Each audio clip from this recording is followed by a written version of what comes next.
زندگی کے حصے کا کچھ سکون اپنے گھر کا ہوتا ہے، اور وہ گھر میکا ہوتا ہے جہاں نہ کام کرنے کی ٹینشن ہوتی ہے اور نہ کسی اور چیز کی ٹینشن ہوتی ہے۔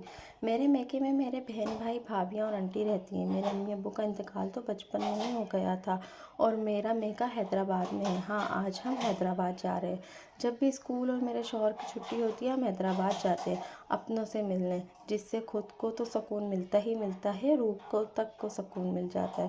جب بھی حیدرآباد جانے کا پلان ہوتا ہے رات کیسے گزرتی ہے سمجھ ہی نہیں آتی، بس جلدی سے صبح ہو جائے اور چلی جاؤں۔ جلدی جلدی پیکنگ کرتی ہوں اور کہتی ہوں روانہ ہو جائیں، ایک سیکنڈ کے ضائع کیے بنا۔ یہ واحد سفر ایسا ہے جو بہت دیر سے گزرتا ہے۔ جتنی بے صبری مجھے ہوتی ہے اتنی ہی میرے گھر والوں کو ہوتی ہے۔ اتنے کالز آتے ہیں، ہاں تم نکلی حیدرآباد کے لیے، کیا پکائیں، کیا کھاؤ گی؟ پھر راستے پر بھی کالز آتی ہے، کہاں پہنچی ہو، کتنا ٹائم لگے گا؟ جس دن ہم حیدرآباد جا رہے تھے اس کے دوسرے دن محترمہ بے نظیر دختر مشرق کی برسی تھی۔ اتنی ساری بس اور گاڑیاں باہر جانا چاہ رہی تھیں، ان سب گاڑیوں اور بس کے پیچھے بینرز لگے ہوئے تھے محترمہ بے نظیر کے، اور ہم سے ٹول بھی نہیں لیا گیا۔ اور جب ہم حیدرآباد پہنچے تو میرے دو بھائی میرا انتظار کر رہے تھے گھر کے باہر کھڑے ہوئے۔ جب ہم سب سے مل لیے تو میرا چھوٹا بھائی جو ہے گاڑی سے سامان لے کر آ رہا تھا اور کہنے لگا ابھی تو آپ ایک دن کے لیے آئی ہو اور اتنا سارا سامان لے کر آئی ہو، اور جب آپ ایک ماہ کے لیے آؤ گی تو 8 ویلر جب گاڑی سے اترے گا اور پہلے 8 ویلر گاڑی کے آگے لگے گا، پھر سارا سامان اترے گا اور پھر آپ آؤ گی۔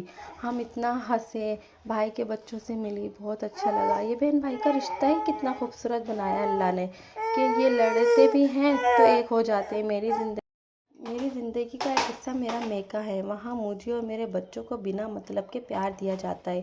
دن رات کیسے وہاں خوشی خوشی نکل جاتا ہے پتہ ہی نہیں چلتا۔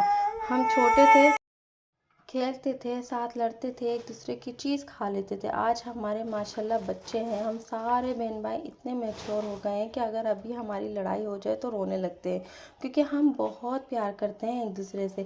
امی ابو کے بعد ہم نے ایک دوسرے کو ہی تو دیکھا ہے، ہم نہیں رہ سکتے ایک دوسرے کے بنا، ایک دوسرے سے بات کیے بنا۔ یہاں ٹائم ایسے گزرتا ہے جیسے بھاگ رہا ہو، واپس جانے کا کب ٹائم ہو جاتا ہے پتہ ہی نہیں چلتا ہے۔ واپس جاتے وقت بس ایک ہی بہانہ ہوتا ہے، ناشتہ کر کے چلیں گے، کھانا کھا کے چلیں گے۔ جاتے وقت ہونٹوں پہ مسکراہٹ تو ہوتی ہے پر دل رو رہا ہوتا ہے، پھر پتہ نہیں کب آنا ہو۔ ملتے ملاتے رات ہو جاتی ہے اور ہمیشہ مغرب کر کے ہی جاتی ہوں۔ سارے راستے پچھلے گزارے ہوئے پل یاد کرتی ہوں، کبھی ہنستی ہوں تو کبھی روتی ہوں۔ لڑکے کی شادی پہ ہی رخصتی نہیں ہوتی ہے، اور جب جب وہ اپنے گھر جا کر واپس آتی ہے جب جب رخصتی فیل ہوتی ہے۔ کم سے کم 10 دفعہ تو ملتی ہوں میں اپنوں سے، چلو چلتی ہوں پھر آؤں گی، دل ہی نہیں کرتا جانے کو، پر زندگی تو اسی کا نام ہے۔ کچھ لکھنا چاہتی ہوں میں اپنے لوگوں کے لیے۔ تم لوگوں سے آباد ہے میرا دل، تم لوگوں سے آباد ہے میرا دل، تم لوگوں کے بنا لگتا نہیں ہے میرا دل، تم لوگوں کے بنا لگتا نہیں ہے میرا دل۔ تم خوش رہو آباد رہو، کیونکہ تم ہی ہو میرا دل، تم ہی ہو میرا دل۔